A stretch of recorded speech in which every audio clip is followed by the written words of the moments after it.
ফের একবার ইরানে ACL-2 এর ম্যাচ খেলতে যাওয়া নিয়ে সমস্যার মুখে মোহনবাগান। 30 সেপ্টেম্বর সেপাহানের এগেনস্টে ইরানে ACL-2 এ নিজেদের ফার্স্ট অ্যাওয়ে ম্যাচ খেলতে যাবে সবুজ মেরুন।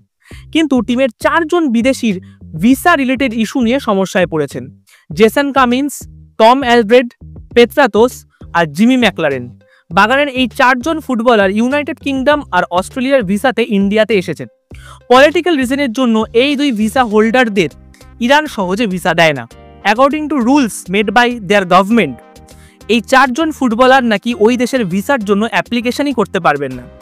বাগান ম্যানেজমেন্ট আলোচনার মাধ্যমে এই প্রবলেমটা সলভ করার চেষ্টা করছে, কিন্তু এখনও কোনো সলিউশন পাওয়া যায়নি।